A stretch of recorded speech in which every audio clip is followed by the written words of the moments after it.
We have been taught to envision abolitionists as white Americans advocating peacefully to politically change the system. However, we are also learning of an entirely different approach. One of violence and extremism, one embraced and made famous by men like John Brown. In 1846, John Brown moved to Springfield, Massachusetts.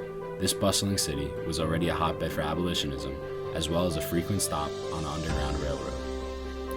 It also became a hub for advocates of a violent and radical abolition, one espoused by men like the Reverend John Newton Mars.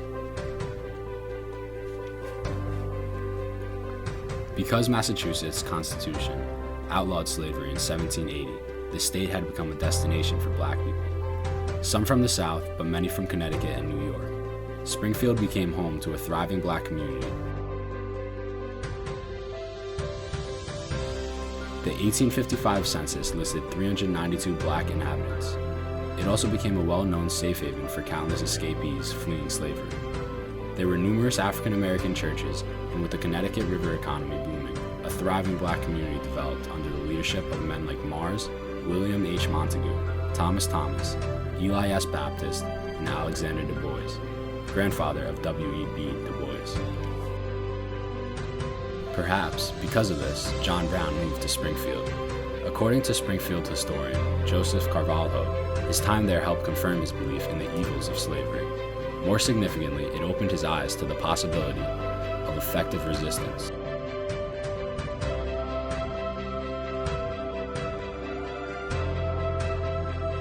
Many in the community, both black and white, business owners, lawyers, church leaders, were deeply involved in the abolitionist movement. Even though his name does not appear in the article, Reverend John Newton Mars of the African Methodist Episcopal Zion Church was most surely there. According to Springfield historian Cliff McCarthy, he had previously gathered black pastors and leaders to draw up a list rejecting the immoral 1850 law, as he thunderously exhorted his congregants to beat their plowshares into swords.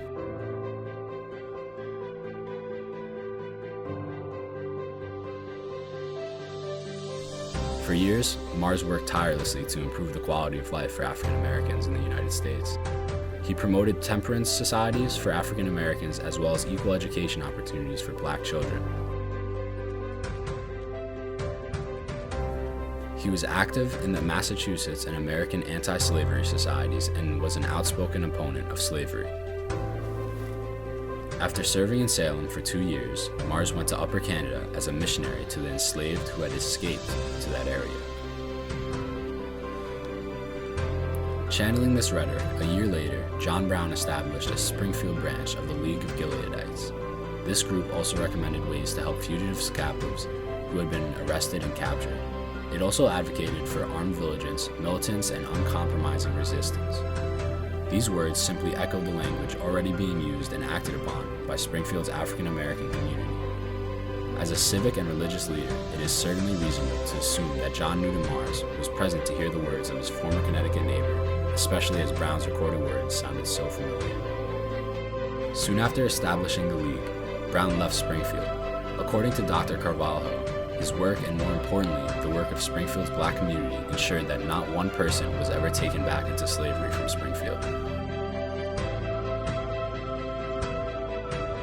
When the black orator and writer William Wells Brown visited Springfield in 1854, he recounted that on a train to Boston, he met 10 or 15 blacks armed to the teeth and swearing vengeance upon any slave catcher who attempted to capture them. He also recounted his visit to a Gileadite house in the mid-1850s in which 8 black women were busy boiling a concoction they called the King of Pain, intended to throw in the faces of slave hunters. There remains one last tantalizing clue to tie America's most famous, violent abolitionist to Mars and the Springfield community. In 1794, Congress and the President George Washington selected 2 spots for federal arsenals, Harper's Ferry, Virginia, and Springfield, Massachusetts. Could Brown's time in Springfield inspired his bold dream for a slave revolt that resulted in a dress rehearsal for the Civil War?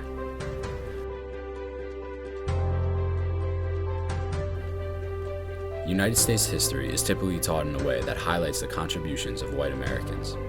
While John Brown certainly deserves a spotlight, so do countless black Americans, like the Reverend John Newton Mars. Our project looks to expand and unravel the story of impactful abolitionists like John Newton Mars, whose name is not mentioned in our teachings of abolitionism in history. Stop.